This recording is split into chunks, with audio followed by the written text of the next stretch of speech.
Indonesia bersama Korea Selatan menciptakan sejarah baru dalam dunia pertahanan melalui proyek jet tempur KF-21 Boramai. Program ini menjadi salah satu kerjasama teknologi militer terbesar yang pernah diikuti Indonesia. KF-21 dikembangkan oleh Korea Aerospace Industries atau KAI bersama pemerintah Korea Selatan melalui proyek KFX atau IFX untuk Indonesia. Indonesia resmi bergabung sejak tahun 2015 dengan skema pembiayaan sekitar 20% dari total biaya pengembangan awal. Sebagai bagian kerjasama, Indonesia akan memperoleh transfer teknologi, akses data pengembangan, pelatihan teknisi dan insinyur, hingga peluang produksi lokal di masa depan. Dalam beberapa perkembangan terbaru tahun 2026, Korea Selatan bahkan menyetujui transfer salah satu prototip KF-21 kepada Indonesia sebagai bagian dari renegosiasi proyek kerjasama. Prototip yang diberikan merupakan unit kelima yang sebelumnya digunakan untuk pengujian radar AESA dan pengisian bahan bakar di udara. Langkah ini menjadi simbol bahwa kerjasama Indonesia dan Korea Selatan dalam proyek KF-21 tetap berlanjut meski sempat mengalami berbagai tantangan pembiayaan dan negosiasi.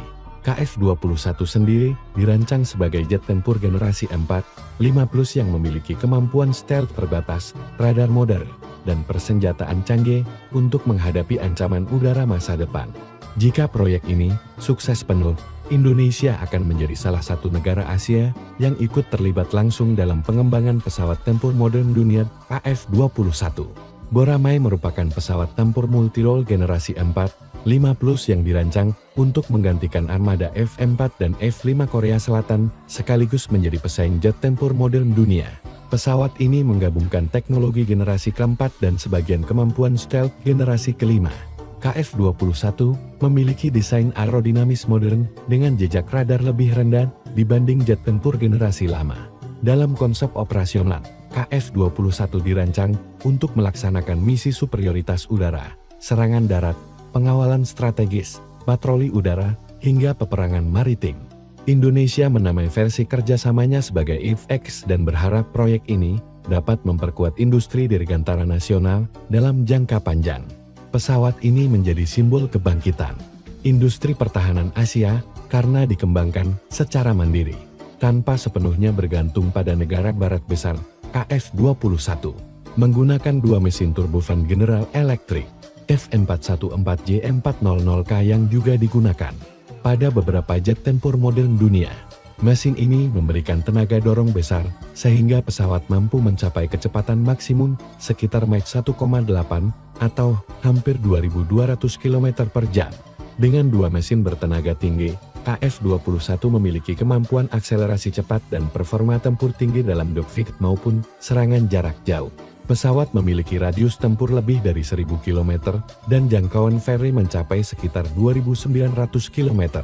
Bobot maksimum lepas landasnya mencapai sekitar 25 ton dengan kemampuan membawa persenjataan dalam jumlah besar. Salah satu keunggulan KF-21 adalah kombinasi performa tinggi dan biaya operasional yang lebih rendah dibanding beberapa jet generasi kelima. Barat KF-21 menggunakan radar AESA atau Active Electronically Standard Array buatan Korea Selatan yang menjadi salah satu teknologi paling penting dalam jet tempur modern. Radar ini mampu mendeteksi dan melacak banyak target udara sekaligus pada jarak jauh dengan akurasi tinggi.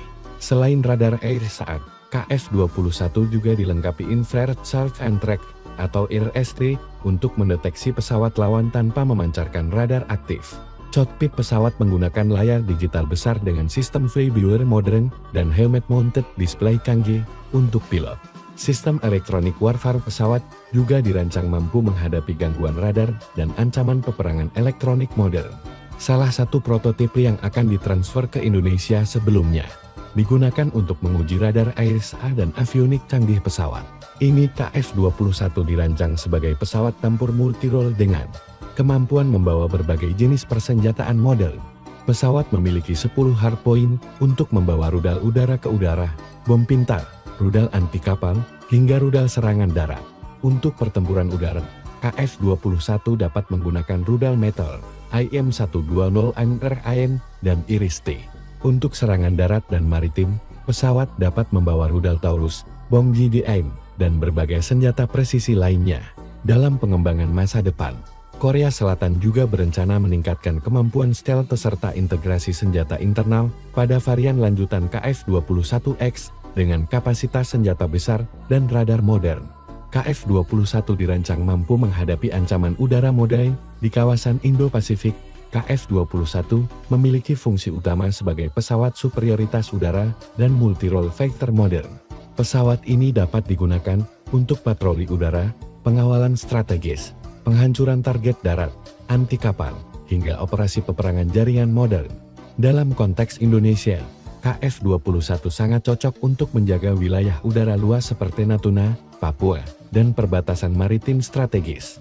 Dengan radar AESA dan rudal jarak jauh, pesawat mampu mendeteksi ancaman lebih awal dan melakukan serangan presisi.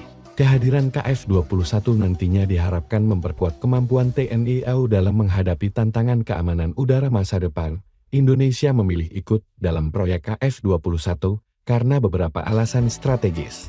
Pertama adalah kesempatan transfer teknologi yang sangat besar bagi industri dirgantara nasional seperti PT Dirgantara Indonesia. Kedua adalah peluang Indonesia untuk ikut mengembangkan jet tempur modern, bukan hanya membeli produk jadi. Ketiga adalah harga KF-21 yang dianggap lebih kompetitif dibanding jet generasi kelima barat. Selain itu, kerjasama ini membuka peluang produksi lokal, pelatihan insinyur Indonesia, dan pengembangan teknologi aviasi militer jangka panjang.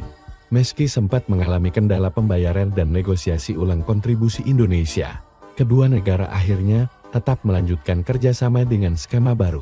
Pada tahun 2026, Korea Selatan menyetujui transfer salah satu prototip KF-21 kepada Indonesia sebagai bagian dari penyelesaian kerjasama proyek. Prototip yang diberikan adalah unit kelima single sat yang sebelumnya digunakan untuk pengujian avionik, radar AESA, dan aerial refueling.